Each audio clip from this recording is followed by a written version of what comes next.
Hi, welcome to ആമീസ് vlog. നമ്മളിന്ന് ഒരു സ്പെഷ്യൽ മുട്ടക്കറിയുടെ റെസിപ്പിയാണ് നോക്കുന്നത്. അപ്പോൾ സാധാരണ നമ്മൾ മുട്ടക്കറി ഉണ്ടാക്കുന്നത് ചപ്പാത്തി, ഇടിയപ്പം, വെള്ളയപ്പം ഇതിൻ്റെയൊക്കെ കൂടെ കഴിക്കാനാണ്. ഈ മുട്ടക്കറി നമ്മൾ ചോറിൻ്റെ കൂടെ കഴിക്കാനാണ് ഉണ്ടാക്കുന്നത്. അപ്പോൾ ഇതെങ്ങനെയാണ് ഉണ്ടാക്കുന്നതെന്ന് നോക്കുന്നതിന് മുന്നേ ആയിട്ട് നിങ്ങൾ എൻ്റെ ചാനൽ ആദ്യമായിട്ടാണ് കാണുന്നതെന്നുണ്ടെങ്കിൽ ഒന്ന് സബ്സ്ക്രൈബ് ചെയ്യുക.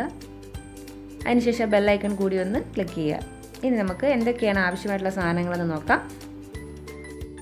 3 പേർക്കുള്ള കറിയാണ് ഞാനിവിടെ ഉണ്ടാക്കുന്നത്. അതുകൊണ്ട് 3 കോഴിമുട്ട എടുത്തിട്ടുണ്ട്, 1/2 കപ്പ് ചെറിയ ഉള്ളി എടുത്തിട്ടുണ്ട്, ഒരു 10-12 അല്ലി വെളുത്തുള്ളിയും ഒരു ചെറിയ കഷ്ണം ഇഞ്ചിയും എടുത്തിട്ടുണ്ട്. പിന്നെ നമുക്ക് വേണ്ടത് കുടംപുളിയാണ്. ഇത് നന്നായിട്ട് വെള്ളത്തിൽ കഴുകിയിട്ട് കുതിർത്തി വെച്ചിട്ടുള്ള കുടംപുളിയാണ്. ഒരു ചെറിയ 2-3 കഷ്ണം കുടംപുളി വേണം.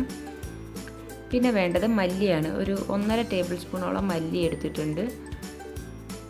പിന്നെ വറ്റൽമുളകാണ് വേണ്ടത്. വറ്റൽമുളക് ഒരു 4-5 വറ്റൽമുളക് എടുത്തിട്ടുണ്ട്. പിന്നെ വേണ്ടത് കുരുമുളകാണ്. കുരുമുളക് ഇല്ലാത്തതുകൊണ്ട് കുരുമുളക് പൊടിയാണ് ഞാൻ എടുത്തിരിക്കുന്നത്. ഇതൊരു 1 ടേബിൾ സ്പൂണോളം കുരുമുളക് പൊടിയുണ്ട്. കുരുമുളകാണെങ്കിലും അത്ര തന്നെ എടുത്താൽ മതി. പിന്നെ വേണ്ടത് 1 ടീസ്പൂൺ ജീരകം, 1 ടീസ്പൂൺ ഉലുവ, പിന്നെ ഒരു 1/2 ടീസ്പൂൺ മഞ്ഞൾപ്പൊടി വേണം. പിന്നെ കുറച്ച് കറിവേപ്പില വേണം. ഇത്രയുമാണ് വേണ്ടത്. ഇനി എങ്ങനെയാണ് ഉണ്ടാക്കുന്നതെന്ന് നമുക്ക് നോക്കാം. നമ്മൾ എടുത്തു വെച്ചിരിക്കുന്ന മസാല എല്ലാം ഒന്ന് വറുത്തെടുക്കണം. അതിനായിട്ട് ഞാനൊരു ചട്ടി അടുപ്പത്ത് വെച്ചിട്ടുണ്ട്.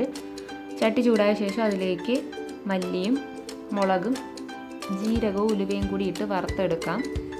കുരുമുളകാണ് ഉപയോഗിക്കുന്നതെങ്കിൽ കുരുമുളക് ഇതിൻ്റെ കൂടെ ഈ സമയത്ത് ഇടണം. കുരുമുളക് പൊടി ആയതുകൊണ്ട് ഇപ്പോൾ കൂടെ ഇടുന്നില്ല. ഇതൊന്ന് ഇളക്കി നന്നായിട്ട് മൂപ്പിച്ചെടുക്കാം. ഇതിപ്പോൾ ഏകദേശം മൂത്ത് വന്നിട്ടുണ്ട്. ഇനി നമുക്കിതിലേക്ക് എടുത്തു വെച്ചിരിക്കുന്ന മഞ്ഞൾപ്പൊടിയും കുരുമുളക് പൊടിയും കൂടി ചേർത്ത് കൊടുക്കാം. ഇത് പൊടി ആയതുകൊണ്ട് നമ്മൾ ആദ്യമേ ചേർത്ത് കഴിഞ്ഞാൽ കരിഞ്ഞു പോകും. അതുകൊണ്ട് ലാസ്റ്റ് ചേർത്താൽ മതി.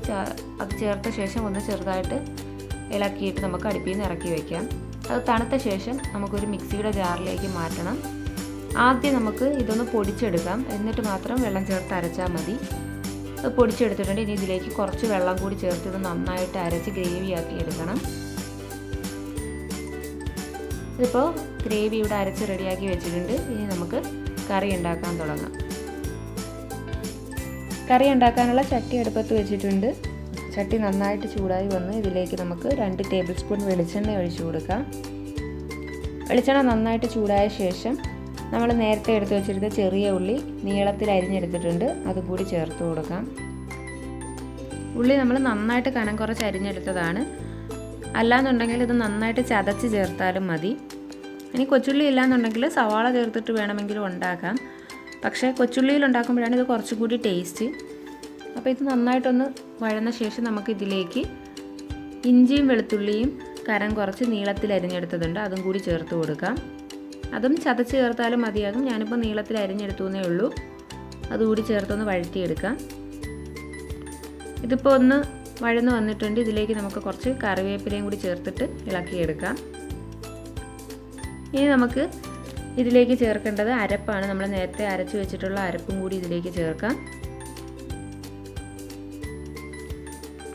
ഇതെല്ലാം കൂടി ചേർത്ത് ഒന്ന് ഇളക്കി യോജിപ്പിച്ചാൽ മതി. പിന്നെ ഒരുപാട് ഇട്ട് എണ്ണയിലിട്ട് വഴറ്റിയെടുക്കണ്ട. കാരണം നമ്മൾ നേരത്തെ നന്നായിട്ട് വറുത്തിട്ട് അരച്ചെടുത്ത അരപ്പാണിത്. അതുകൊണ്ട് ജസ്റ്റ് ഒന്ന് ഇളക്കി യോജിപ്പിച്ചെടുക്കുക. ഇനി നമുക്കിതിലേക്ക് കുറച്ച് വെള്ളം ചേർക്കണം. അപ്പോൾ നമ്മൾ മിക്സിയുടെ ജാറിൽ കുറച്ച് വെള്ളം ഒഴിച്ച് അത് നന്നായിട്ട് കഴുകി ഇതിലേക്ക് ഒഴിച്ചു കൊടുക്കാം. പിന്നെ കുറച്ച് വെള്ളവും കൂടി ചേർത്ത് ഇതൊന്ന് കലക്കിയെടുക്കണം. ആ ഗ്രേവിയും ആ വെള്ളവും കൂടി നന്നായിട്ട് മിക്സ് ചെയ്തെടുക്കണം. ഒന്ന് നന്നായിട്ട് കലക്കിയെടുത്ത ശേഷം വേണം നമുക്കിതിലേക്ക് പുളി ചേർക്കാനായിട്ട്. പുളി നമ്മൾ നേരത്തെ നന്നായിട്ട് കഴുകിയിട്ട് വെള്ളത്തിൽ കുതിർത്ത് വെച്ചിട്ടുണ്ട്. ആ വെള്ളത്തിന് ഒരു പുളി ഉണ്ടാകും. അതുകൊണ്ട് അതിൽ നിന്ന് കുറച്ച് വെള്ളം ഒഴിച്ചിട്ട് ഒരു ചെറിയ 2 കഷ്ണം പുളിയും കൂടിയാണ് ഞാൻ ഇട്ട് കൊടുക്കുന്നത്. പുളി കുറച്ചും കൂടി വേണമെന്നുള്ളവർക്ക് കുറച്ചുകൂടി പുളി ചേർത്ത് കൊടുക്കാം. എന്നിട്ട് അതിലേക്ക് കുറച്ച് ഉപ്പും കൂടി ചേർത്ത് കൊടുക്കാം. മുട്ടയ്ക്കും കൂടി ആവശ്യമായിട്ടുള്ള ഉപ്പ് നമ്മൾ കണക്കാക്കിയിട്ട് ചേർക്കണം. ഇതൊന്ന് നന്നായിട്ട് ഇളക്കിയ ശേഷം തിളയ്ക്കാൻ വേണ്ടി വെക്കാം. ഇപ്പോൾ കറി തിളച്ച് വന്നിട്ടുണ്ട്. ഇനി നമുക്ക് ഇതിലേക്ക് മുട്ട ഓരോന്നായിട്ട് പൊട്ടിച്ചൊഴിച്ചു കൊടുക്കാം. ഇപ്പോൾ 3 മുട്ടയും ഞാൻ അതിലേക്ക് ഒഴിച്ചു കഴിഞ്ഞു. ഇപ്പോൾ മുട്ട ഒഴിച്ചു കഴിഞ്ഞാൽ പിന്നെ ഒരുപാട് അതങ്ങോട്ട് ഇളക്കരുത്.